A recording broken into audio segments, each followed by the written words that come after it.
दोस्तों स्वागत है आपका हमारे इस YouTube चैनल पे।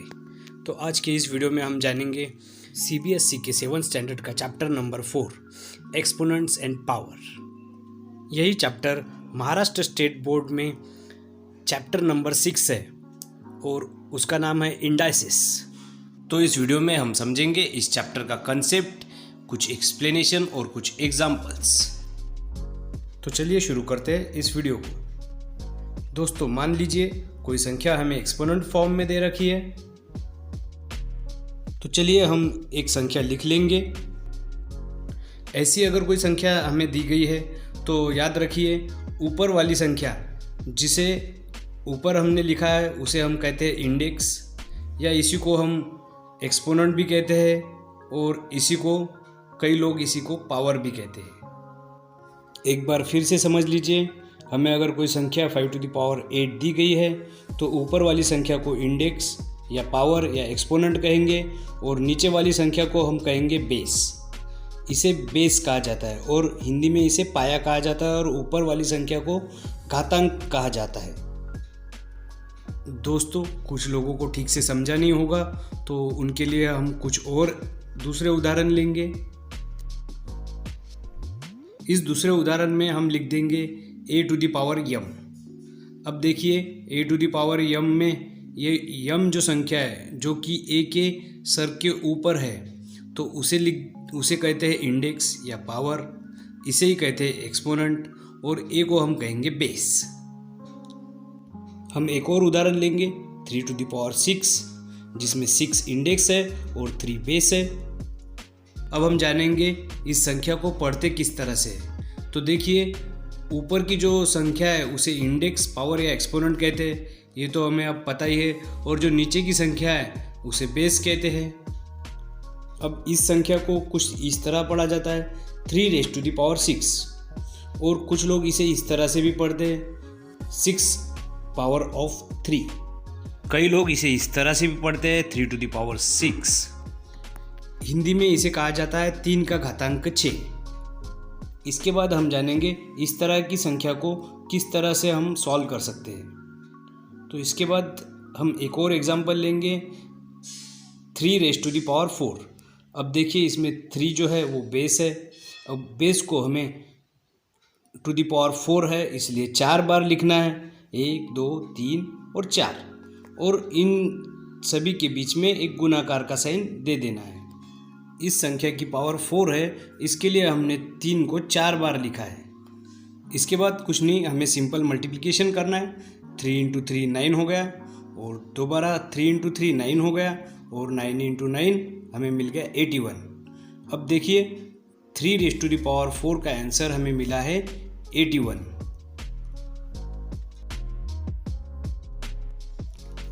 अब एक और संख्या हम लिख लेंगे और देखिए यह है 2⁵। अब इसे भी हम सॉल्व करेंगे। तो 2 को 5 बार लिख लेंगे क्योंकि इसकी पावर 5 है, और इन सभी के बीच में हम एक मल्टीप्लिकेशन का साइन दे देंगे और बाद में इसे सॉल्व करेंगे। अब देखिए पहली पेयर 2 × 2 हो गए 4, दूसरी पेयर 2 × 2 4 और फिर तीसरी, इस तरह से हम लिख लेंगे। अब 4 × 4 हो गए 16 और बाद में 2, तो 16 × 2 हो गए 32। तो 2⁵ का आंसर हमें मिला है 32। एक्सपोनेंट और पावर के बीच एक छोटा सा डिफरेंस है, तो दोस्तों हम इसे समझ लेंगे। हम एक संख्या लिख लेंगे, मान लीजिए 2⁸8। अब देखिए 8 अगर पॉजिटिव है तो इसे ही हम कहते हैं पावर। संख्या पॉजिटिव है तो उसे कहेंगे हम पावर। अब ये कोई संख्या अगर निगेटिव है, ऐसा मान लीजिए कि 2⁻−8 है, तो अगर ये संख्या निगेटिव है तो इसे कहते हैं एक्सपोनेंट। इसका जो इंडेक्स है अगर वो निगेटिव है तो हम कहेंगे एक्सपोनेंट, और इंडेक्स अगर पॉजिटिव है तो कहेंगे पावर। दोस्तों एक और बात समझ लीजिए, अगर पॉजिटिव पावर है तो हम उसे एक्सपोनेंट कह सकते हैं, मगर किसी संख्या की पावर अगर निगेटिव है तो हम उस संख्या को 2⁸8 नहीं कह सकते, उसे हम कहेंगे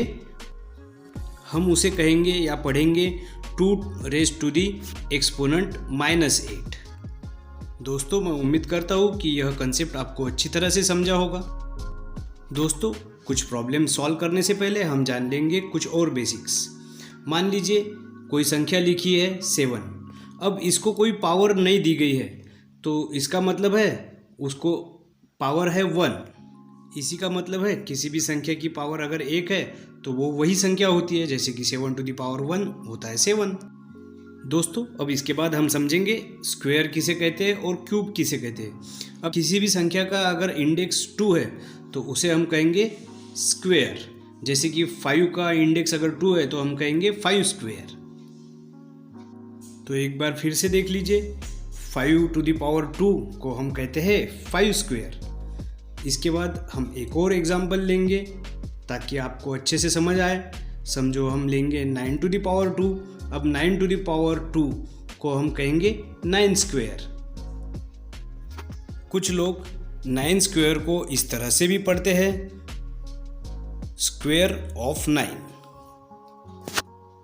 तो चलिए अब हम समझेंगे कि क्यूब किसे कहते हैं। अब एक संख्या लिख लेंगे हम 5 टू द पावर 3 या थर्ड पावर ऑफ 5 या फिर 7 टू द पावर 3। किसी भी संख्या का अगर जो इंडेक्स है वो 3 है तो उसे कहेंगे हम क्यूब, जैसे कि 5 टू द पावर 3 को हम कहेंगे 5 क्यूब और 7 टू द पावर 3 को हम कहेंगे 7 क्यूब। दोस्तों इसके बाद चलिए हम एक एग्जाम्पल ले लेंगे, for example -3 to the power 4। तो अब हम इसे सॉल्व करेंगे। देखिए संख्या चाहे प्लस हो या माइनस हो, नियम एक जैसा ही है। -3 को हम 4 बार लिख लेंगे क्योंकि उसकी जो पावर है वो 4 है। तो चलिए हम लिख लेते हैं और उन सब के बीच हम मल्टीप्लिकेशन का साइन दे देंगे। अब देखिए पहली पेयर हम सॉल्व करेंगे, -3 इंटू -3 हो गया +9, और दूसरी पेयर -3 इंटू -3 हो गया +9, और इन दोनों के बीच में है गुणाकार, तो 9 इंटू 9 हो गया 81। दोस्तों ये बात कभी मत भूलिए कि किसी भी माइनस संख्या का पावर अगर इवन है तो वो संख्या का आंसर पॉजिटिव होता है।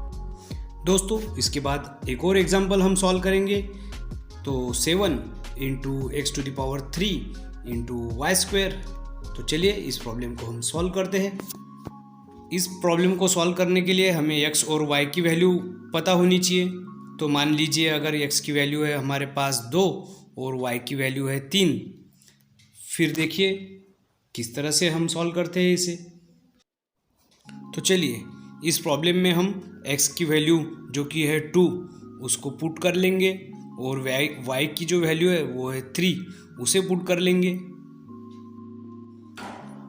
अब देखिए 7 इंटू 2 टू द पावर 3, तो 2 टू द पावर 3 को हम लिख लेंगे 2 इंटू 2 इंटू 2, और अब इसको मल्टीप्लिकेशन में है 3 टू द पावर 2, तो हम लिख लेंगे 3 इंटू 3।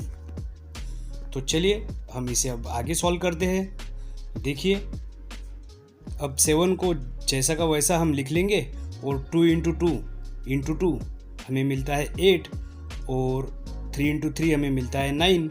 अब देखिए 7 इंटू 8 हो गए 56, और 56 इंटू 9 हो गए 504। तो हमें आंसर मिल गया। दोस्तों मैं उम्मीद करता हूँ कि ये प्रॉब्लम आपको अच्छी तरह से समझा होगा। तो कुछ इसी तरह से हम एक और एग्जाम्पल सॉल्व करेंगे। हमें कई मर्तबा कहा जाता है कि express the following number in exponential form. तो चलिए देखते हैं इस प्रॉब्लम को किस तरह से सॉल्व किया जाता है। दोस्तों मान लीजिए हमें एक रैशनल नंबर दिया गया है जो कि नॉर्मल मल्टीप्लिकेशन के फॉर्म में है। तो इसे देख लीजिए। अब देखिए इसको कहा गया है कि एक्सपोनेंशियल फॉर्म में लिखना है, तो हम इन्हें काउंट करेंगे कि ये संख्या कितनी बार रिपीट हो रही है। तो देखिए 1 2 3 4, ये जो संख्या है ये 4 बार रिपीट हो रही है। इसका ही मतलब है 5/-7 टू द पावर 4। तो कुछ इस तरह से अपन दिए गए नंबर को एक्सपोनेंशियल फॉर्म में लिख सकते हैं। कई बार हमें कहा जाता है कि किसी भी संख्या का रेसिप्रोकल लिखो, right the reciprocal of given number.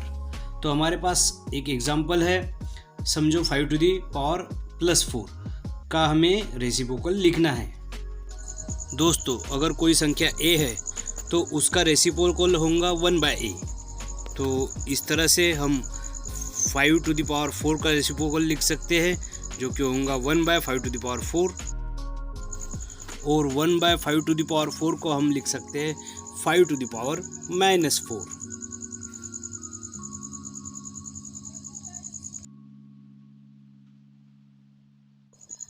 चलिए हम एक एग्जाम्पल लेके सॉल्व करेंगे। अगर किसी भी संख्या की पावर निगेटिव है तो किस तरह से सॉल्व कर सकते हैं। देखिए, उस संख्या को लिख लेंगे 1/, उस संख्या की पावर पॉजिटिव। इसके बाद बस हमें वही अपना सिंपल तरीका इस्तेमाल करना है। 4 टू दी पावर 3 है तो 4 को 3 बार लिख लेंगे और उन सभी के बीच मल्टीप्लिकेशन का साइन दे देंगे और सॉल्व कर लेंगे। तो 4 × 4 हो गया 16 और 16 × 4 हो गया 64। आंसर मिल गया 1/64। दोस्तों अब हम जानेंगे लॉज ऑफ इंडाइसेस क्या है और वो कितने हैं। तो लॉज यानी नियम, ये इंडाइसेस को हैंडल करने के लिए कुछ नियम बनाए गए हैं। ये कुल 9 लॉज है जो कि बहुत इजी है और हमें जानना बहुत ज़रूरी है। चाहे हम स्टूडेंट हो इंजीनियरिंग के, साइंस के, या फिर ऐसे स्टूडेंट हो जो कि 7th स्टैंडर्ड से ऊपर पढ़ रहे हो, तो हमें इनकी ज़रूरत बहुत पड़ती है। तो इस कड़ी में सबसे पहला लॉ है a to the power m into a to the power n।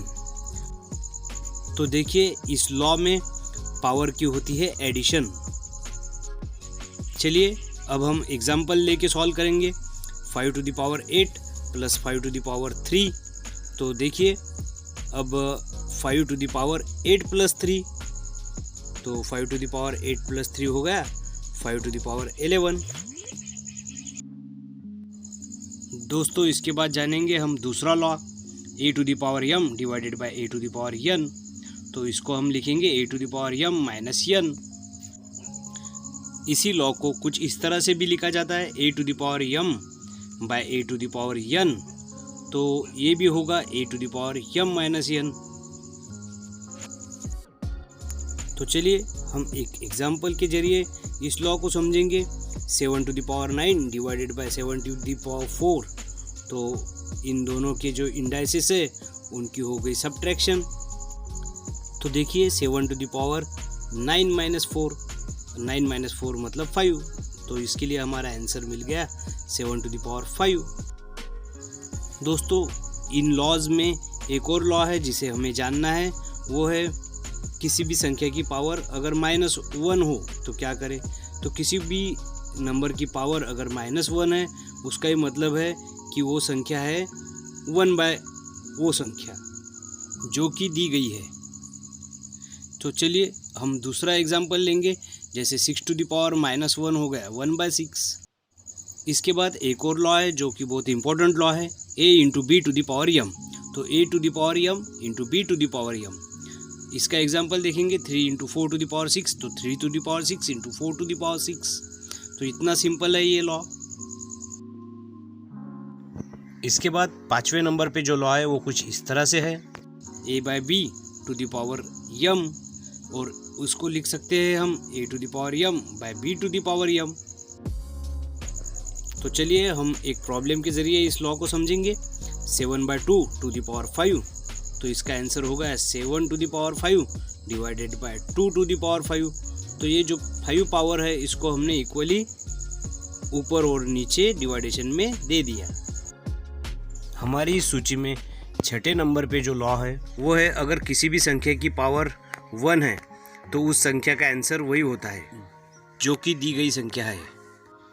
तो इसमें हम समझेंगे a टू दी पावर 1 होगा तो उसका आंसर होगा a, 7 टू दी पावर 1 होगा तो उसका आंसर होगा 7, और एक संख्या हम समझेंगे 14 टू दी पावर 1 का आंसर होगा 14।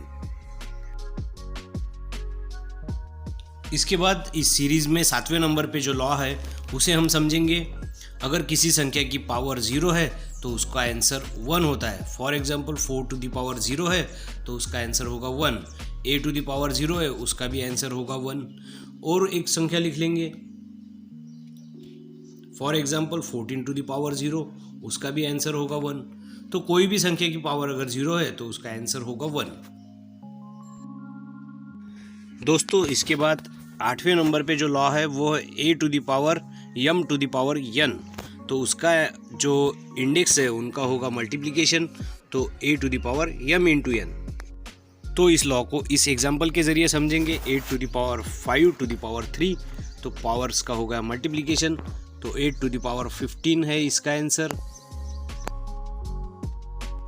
तो दोस्तों सबसे आखिर में ये जो लॉ है a by b to the power minus m, तो हम a बाय b को उल्टा कर देंगे b by a to the power m। तो ये है हमारा लास्ट लॉ जो कि है 9th नंबर का लॉ। इस लॉ को एक उदाहरण के जरिए हम समझेंगे। अगर कोई संख्या है 3/2, उसका एक्सपोनेंट है -5, तो देखिए हम उस संख्या को उल्टा कर देंगे 2/3 टू द पावर 5, तो पावर पॉजिटिव हो गई उस संख्या को उल्टा करने के बाद। तो यही लॉ है हमारा। अब इसको पावर को हम अलग अलग कर लेंगे और डिवाइड कर देंगे। दोस्तों मैं उम्मीद करता हूँ कि वीडियो अच्छे से आप समझ गए होंगे। तो चलिए दोस्तों मिलते हैं अगले वीडियो में। आप इस कंसेप्ट का इस्तेमाल कई प्रॉब्लम सॉल्व करने में कर सकते हैं। दोस्तों ऐसे ही और अलग अलग वीडियोस के लिए हमारे इस चैनल को सब्सक्राइब ज़रूर कर लीजिए और हो सके तो इस वीडियो को ज़्यादा से ज़्यादा शेयर कीजिए।